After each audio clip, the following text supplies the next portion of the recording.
Hello दोस्तों, तो स्वागत है आपका हमारे YouTube चैनल में। आपने देखा ही होगा कि गर्मियों के दिनों में अक्सर जो लोग बाहर काम करते हैं उनके शरीर में पानी की कमी हो जाती है, जिसके चलते वो लोग चक्कर खा के गिर जाते हैं या फिर धूप लगने के कारण या लू लगने के कारण उनकी तबीयत बिगड़ जाती है, उनको बुखार आ जाता है या फिर अन्य समस्याएं हो जाती हैं, जैसे कि दस्त लगना, उल्टी होना, शरीर का कांपना, सिर दर्द होना, पेट दर्द होना, सांस फूलना आदि। ये सारे के सारे सिम्टम्स ये इंडिकेट करते हैं कि आपको हीट स्ट्रोक या फिर सन स्ट्रोक हुआ है। यदि ऐसे मरीज को सही समय पर इलाज मिल जाए तो उसकी जान बचाई जा सकती है, लेकिन अगर हमने थोड़ी सी भी ऐसी कंडीशन में देरी कर दी तो पेशेंट की जान तक जा सकती है। नमस्कार दोस्तों, मैं डॉक्टर अभिषेक यादव स्वागत करता हूं आपका मेरे यूट्यूब चैनल में। आज की वीडियो की गंभीरता को समझते हुए वीडियो को बिना स्किप किए हुए अंत तक जरूर देखिएगा। और अगर आप हमारे चैनल पर नए हैं और आपने अभी तक हमारे चैनल को सब्सक्राइब नहीं किया है तो चैनल को सब्सक्राइब करके बेल आइकन को जरूर दबा दीजिएगा, ताकि आपको हेल्थ से जुड़ी जानकारी समय समय पर मिलती रहे। तो सबसे पहले बात कर लेते हैं कि लू लगने के क्या क्या कारण हो सकते हैं। तो आपको बता दें कि लू लगने का मुख्य कारण है लंबे समय तक धूप में काम करना, और वो भी बिना पानी पिए। इस स्थिति में हमारे शरीर का टेम्परेचर नॉर्मल नहीं रह पाता है और वो अत्यधिक मात्रा में बढ़ जाता है, जिसकी वजह से हमारे शरीर में पानी की कमी हो जाती है और पेशेंट चक्कर खा के गिर जाता है। इसके अलावा हीट स्ट्रोक की वजह से हार्ट अटैक या फिर ब्रेन हेमरेज तक भी हो सकता है।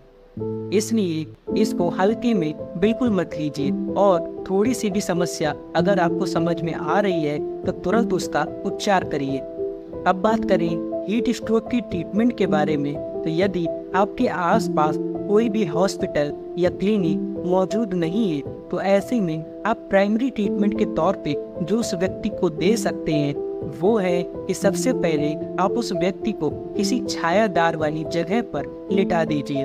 उसके बाद उसके पूरे शरीर को गीला कपड़ा करके पानी से जरूर पोंछिए, ताकि उसके शरीर का टेम्परेचर नॉर्मल हो जाए।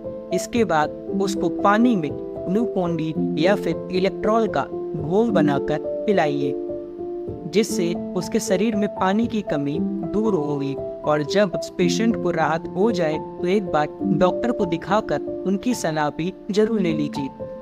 अब बात करें कि यदि आपने प्राइमरी ट्रीटमेंट पेशेंट को दिया, उसके बावजूद भी पेशेंट को होश नहीं आ रहा है, तो ऐसी कंडीशन में आपको जल्द से जल्द उसको हॉस्पिटल में एडमिट कराना चाहिए, जहां पर उसको डॉक्टर की देख रेख में ट्रीटमेंट मिल जाएगा। तो चलिए अब आपको बताते हैं कि डॉक्टर ऐसी सिचुएशन में क्या ट्रीटमेंट करते हैं। तो सबसे पहले तो डॉक्टर ऐसे पेशेंट को ठंडे वातावरण वाले रूम में बेड पर लेटाते हैं। उसके बाद उसको आईवी इन्फ्यूजन यानी कि इंट्रावेनस इन्फ्यूजन लगाया जाता है, या जिसको हम आम भाषा में बोतल लगाना भी कहते हैं।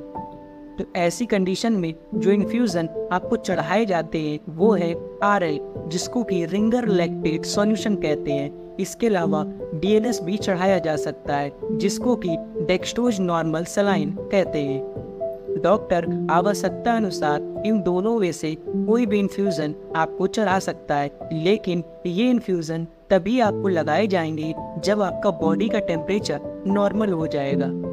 साथ ही साथ यदि व्यक्ति को उल्टी हो रही है तो ऐसी कंडीशन में डॉक्टर उसको ऑन्डेंसेट्रॉन का इंजेक्शन भी लगाते हैं। इसके अलावा कई बार तो पेशेंट की बहुत ही ज़्यादा परिस्थिति खराब हो सकती है, जिसके चलते उसको सीजर यानी कि मिर्गी तक आने लगती है। तो ऐसी कंडीशन में डॉक्टर्स उसको बेंजोडाइज़ेपिन क्लास के इंजेक्शन लगाते हैं। इसके अलावा यदि व्यक्ति को दस्त भी आ रहे हैं तो ऐसी कंडीशन में उसको मेट्रोजिल इन्फ्यूजन यानी कि मेट्रोजिल की बोतल या फिर मेट्रोजिल की टैबलेट भी दी जा सकती है।